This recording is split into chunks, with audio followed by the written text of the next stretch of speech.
இந்தியாவில் இந்தியர்கள் அல்லாத 9 கோடி பேர் சட்டவிரோதமாக இருக்கலாம் எனவும் பலரும் ஆதார் அட்டை, ஓட்டுநர் உரிமம் என போலி அடையாள அட்டை வைத்திருப்பதாகவும் இவர்கள் எல்லைப்புற மாநிலங்களில் ஊடுருவி இந்தியா முழுவதும் பரவியிருப்பதாக தகவல்கள் வெளியாகியுள்ளது. இதனால் நாடு முழுவதும் வாக்காளர் பட்டியல் சீர்திருத்தத்தை மேற்கொள்ள தேர்தல் ஆணையம் முடிவெடுத்துள்ளது. அது மட்டுமல்லாமல் சட்டவிரோதமாக குடியேறியவர்கள் போடும் ஓட்டுகளால் மேற்குவங்க தேர்தல்களில் எதிரொலித்துள்ளது. ஏற்கனவே வங்கதேசத்தில் இருந்து பெரும் எண்ணிக்கையில் சட்டவிரோதமாக குடிபெயர்ந்தவர்களால் நாட்டின் எல்லையோர மாநிலங்களான அசாம், மேற்கு வங்க மக்கள் தொகை எண்ணிக்கையில் கடும் ஏற்றத்தை சந்தித்துள்ளது. இந்நிலையில் சட்டவிரோதமாக ரோஹிங்கியா முஸ்லீம்கள் இந்தியாவில் குடியேறுவதால் நாட்டின் பாதுகாப்புக்கும் அச்சுறுத்தல் ஏற்பட்டு வருகிறது. மேலும் ரோஹிங்கியாக்கள் போலி ஆவணங்கள் தயாரித்தல், ஆள்கடத்தல், நாட்டின் ஒற்றுமையை சீர்குலைக்கும் நடவடிக்கைகளில் ஈடுபடுதல் போன்ற குற்றச் செயல்களை செய்து வருவதாக தொடர்ந்து புகார்கள் பதிவாகியுள்ளன. இதற்கிடையே பீகாரில் தேர்தல் ஆணையம் மேற்கொண்டுள்ள வாக்காளர் பட்டியல் திருத்த பணிகளுக்கு இடைக்கால தடை விதிக்க உச்சநீதிமன்றம் நேற்று மறுத்துவிட்டது. தகுதியான குடிமக்களின் பெயர்களை வாக்காளர் பட்டியலில் சேர்ப்பதையும் தகுதியற்ற வாக்காளர்களை நீக்குவதையும் முக்கிய நோக்கமாக கொண்டு கடந்த ஜூன் 24ஆம் தேதி சிறப்பு தீவிர திருத்த பணிகளை தேர்தல் ஆணையம் தொடங்கியது. அதன்படி பீகாரில் 2003ஆம் ஆண்டுக்கு பிறகு வாக்காளராக பதிவு செய்து கொண்டவர்கள் தாங்கள் இந்தியாவைச் சேர்ந்தவர்கள் என்பதை நிரூபிப்பதற்கு பிறப்புச் சான்றிதழ், பாஸ்போர்ட் போன்ற கூடுதல் ஆவணங்களை சமர்ப்பிக்க வேண்டிய கட்டாயம் ஏற்பட்டுள்ளது. தேர்தல் ஆணையத்தின் இந்த முடிவுக்கு காங்கிரஸ் தலைமையிலான இண்டி கூட்டணி கடும் எதிர்ப்பு தெரிவித்து வருகிறது.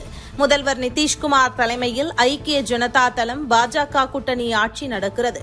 இங்கு வரும் அக்டோபர் அல்லது நவம்பரில் சட்டசபை தேர்தல் நடக்கவுள்ளது. இதையடுத்து வாக்காளர் பட்டியல் சிறப்பு தீவிர திருத்த பணி நடத்தப்பட்டு வருகிறது.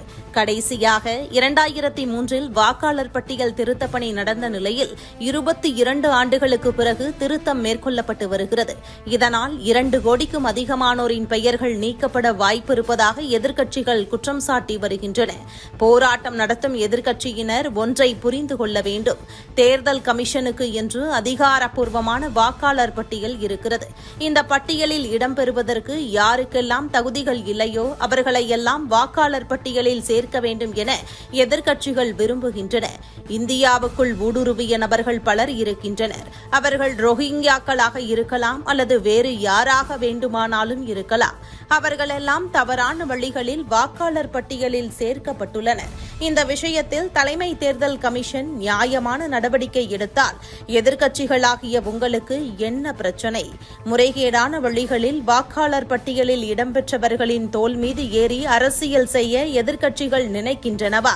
ஊடுருவல்காரர்களை வாக்காளர் பட்டியலில் இணைக்க வேண்டும் என எதிர்க்கட்சிகள் விரும்புகின்றனவா?